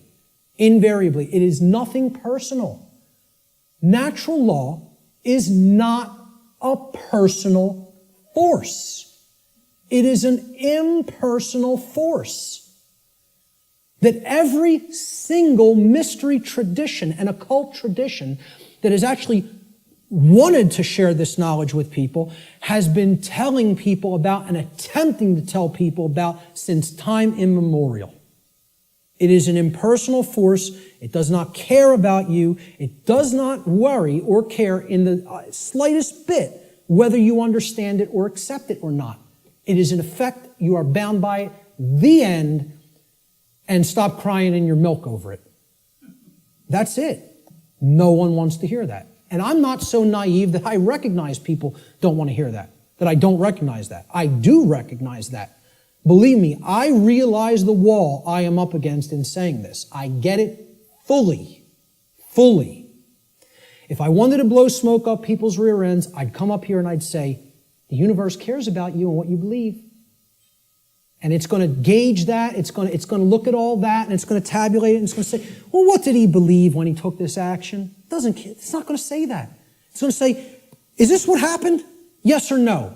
Yes? Here's the result. That's it. Unwaveringly and invariably. The human ego has a hard time with that. There was some popular TV show, I don't even remember what it was. Barb had downloaded it, and she was watching an episode, and it said, humanity's greatest fear is that truth is absolute. And I usually don't bother watching any television, okay? I downloaded a couple of shows to watch them because they're allegories, and I want to pick apart the allegory. But I wasn't even watching this one, but I heard it, and my head snapped around. Whoa! That came through a network television show? How'd that happen? Humanity's greatest fear is that the truth is absolute. The ego has a hard time with the concept of any absolutes. It loves relativism. That's another part of the big trap of where we're at. Relativistic ideas, and especially when it comes to morality. We're going to talk about moral relativism. But the concept here is natural law does not require your belief to be in effect, no more than gravity requires your belief to be in effect. Okay? That needs to be understood. Human belief is completely irrelevant when it comes to the existence and operation of natural law, just as it is irrelevant in relation to any of the other laws of nature such as gravity, inertia, momentum, thermodynamics, or electromagnetism. Similar to such other phenomena of nature. The workings of natural law require no belief in order for them to be discovered and known. So what I'm saying is, your belief will not change natural law, but your inquiry into it can lead to an understanding of it. You can develop the knowledge of it if you are willing to open your mind and look at how these laws function and what we're getting as a result of our disharmony with them. The philosopher Søren Kierkegaard said that there are two ways to be fooled. One is to believe what is not true, and the other is to refuse to accept what is true. Okay? So, believing in untrue notions, which is what religion is, all forms of it, all the 5 religions I posted at the beginning of the presentation. Organized cultural religion, money, scientism, politics, and the New Age movement. There's the world religions, folks. People think of religion as only the cultural religions. No, there's 4 other ones. One's called government and authority, okay? Or politics, however you want to name it. The other one is money, finance. There's another religion. One of them is the New Age movement, and one of them is scientism, which I'm not going to refer to as real science because it is not. It is a belief system and a religion. So what Kierkegaard is saying here is you could believe things that aren't true, and that will hold you back. And you can refuse to accept what is true, and that will also hold you back. I say these are the only two ways that humanity ever creates self-inflicted suffering for itself. You want to know how suffering is created for the human species? That it doesn't need to experience? We believe what's not true. We refuse to accept what is true. That's why self-inflicted suffering exists in our species. And if we are to become wise, we need to stop doing both of those things, and then we'll stop creating suffering for ourselves. So let's look at consciousness and the human brain. Okay? Because consciousness is an intangible force. Okay? It's something that exists, but you can't really see it. Many people even have a hard time explaining what it is. But there is physiological expressions for consciousness in the physical domain, and the brain is one of them. And of course, people will say, well, don't leave out the heart. Of course, the heart is also very important. Heart has an even bigger electromagnetic field than the brain, and is tied into the physiology in an even more complex way than the brain is. But we need to understand the basic structure of the brain to understand the types of imbalances that go on within it that lead to these debilitating conditions within humanity that continue to create suffering for us. And also, what these belief systems do is they prevent the activation of the heart and the actions, of care and action. Not only do they prevent real knowledge from manifesting within the being, they prevent care, and they create apathy, and they create inaction, laziness, inaction, and cowardice, so that we don't actually act and take action based upon what we've come to know. So let's look at how the brain and consciousness actually work. People will also try to give ridiculously overcomplicated and mystified definitions of what consciousness means. And many people are even scared of the term, okay? We have to demystify these terms and bring them down to real simple English and real simple concepts that the average person can grasp, okay? And stop trying to make it more complicated than it is. Being conscious of something, meaning having consciousness of it, is an ability of the being to recognize patterns. Remember, this is all about pattern recognition. To recognize patterns and meaning with respect to events that are taking place or have taken place, okay, both within oneself, okay, in the inner realm, in the lesser realm, the realm of the individuated consciousness, and in the realm in which the self exists and operates, the macrocosm. So let's break it down, right? Ability of a being to recognize patterns and meaning with respect to events taking place within oneself, the microcosm, and in the macrocosmic world, the world at large. And the events taking place is the truth. So it's our ability to accurately perceive truth of what has happened and what is happening. That's consciousness. That's consciousness. And it's made way overly complicated by people. It's mostly made overly complicated in the New Age movement, again, which I can't stress enough how big of a deception it is. For people, really have to go and check out my work on the New Age deception. Okay? It's on my website. It's in the video section, and it's in the podcast section. And it's a 7-hour presentation. But I'm telling you, it will be as worthwhile for you to check out as this seminar. So, that's what consciousness is. Now, how does consciousness express? There's a difference between what it is and how it expresses in our life. Consciousness expresses. I ask people, just tell me, what are the ways you could ever make yourself known to any other being? How can any other being come to know who you are in this incarnation, in this physical manifestation? How could they possibly come to know you? How could you manifest yourself or make yourself known to them? And there's only 3 ways: thoughts, emotions, and actions. Okay? And I would say speech falls into the line of the combination of thoughts and emotions. And speech is also a form of action. I'm using force to, make the air flow over my vocal cords to make sounds come out so that you can hear what the concepts I'm trying to express. So it is a form of action. And it derives from what we have thought up to this point and the emotions that we have, and we could express it through speech. So thought, emotion, and action. Thought you have to look at as the creative force that is the expression for consciousness within the individual. Okay? So it's a neutral force.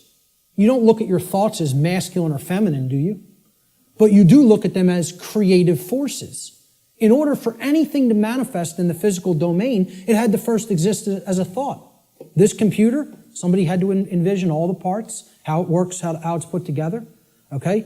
This camera equipment, the clothes you're wearing, the seats, everything that exists had to first exist in the realm of thought. Had to. By law.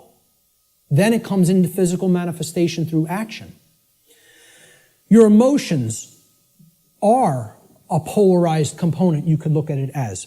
It is a feminine aspect of consciousness.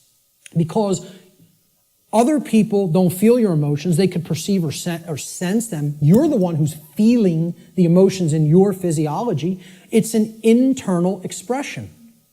You feel emotions inwardly, inside in the physiology. Hence, this is a feminine expression for consciousness. It is something that is not externalized and put out. It is something that is felt within. So the emotions in the mind-body-spirit connection are the spirit in which we do something. Okay, so that's the feminine force or the spirit. Of course, thoughts are within our mind, hence that's the mind component of the consciousness. Then there's a marriage between them. Okay, so you could look at thoughts as the creative essence, which then blends with or marries to the feminine. Now, see, we're getting into a notion that is taught in many different religious traditions. It's called the Trinity. And I challenge anybody, go and look in any of the trinities that exist, in any of the religions. You can go back to Babylon. You can go to the Indus Valley traditions. You can go to the Egyptian and Cometian traditions, the Christian traditions. Every single religious tradition that has talked of a Trinity, okay, it is always a Father Creator, a sacred feminine figure, okay, of some kind that the Father then impregnates or inseminates in some form. And then from that offspring is born a male child. Always. Okay? What we're talking about here is the Father being the mind, the creative essence. Then the Spirit, or the emotions, being the sacred feminine essence. Okay? Or the Holy Spirit, the emotions. And then the child, the male child, is behavior. It is the active or masculine principle that actually interacts with the physical world to change it. And hence, that is the only way to actually save ourselves. And again, people in religious thinking will immediately attack this and say, you're saying that saving ourselves will not come through faith. Yes, I am. Saving ourselves will only come through action. Action will save humanity. Faith will not do it. So, sorry to again, smash another egoic attachment that people have to religious notions. But these religions are created by the control system. Okay? People don't understand that exoteric Christianity is created by the dark occult, of the ancient dark occult mystery schools. They don't understand where this religion came from because they haven't studied astrotheology.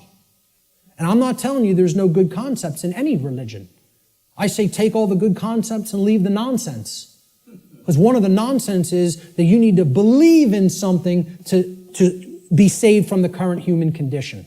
You don't need to believe in a thing. You need to know the truth. And right in their own religion, there it is. Let me just stay on this for a moment, because in their own scripture, the exoteric Christian scriptures, what is the one prescription that the Christ figure gives to the people when he is asked about freedom? He's only asked about freedom like once in the Gospels, okay? In the words attributed to his teachings.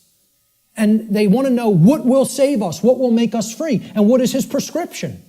Truth shall make you free. No, that is not. There's something missing there. You're close. What is the actual saying? Know the truth. Knowing the truth will make you free. That's the prescription, even in exoteric Christianity. It's right there in the Gospels. But Christians don't want to hear that because the controllers in the church who came from the dark priest class gave them this nonsense that all you have to do is believe and everything will magically change. Well, good luck with that. When people's behaviors have no alignment with morality, you think your belief's going to change something? Again, let me know how that works out for you. And again, I'm not mincing words up here. I'm telling it like it really is. I don't care who it offends. So, the expressions for consciousness are thoughts, emotions, and actions which are likened to, in the consciousness community, of mind, spirit, and body. And it's a trinity. A Father, Creator, which is the thoughts, the mind, the feminine essence, which is the mother of the Trinity, the emotions, the inward aspects, the spirit. And then they give birth. When the thoughts and the emotions come together, they give birth to action in the world, which is the male child. This is very important to understand. I hope everybody is clear. This is our internal Trinity, which constitutes the expressions for consciousness. Okay? So let's move on. Yes. Okay, how much time? It is. Okay, we're going to stop right there and take a break. We will resume at 1:15 precisely. Okay, so you want to come in a few minutes early to get settled. I will start again at 1:15 p.m. Thank you, ladies and gentlemen. Thank you.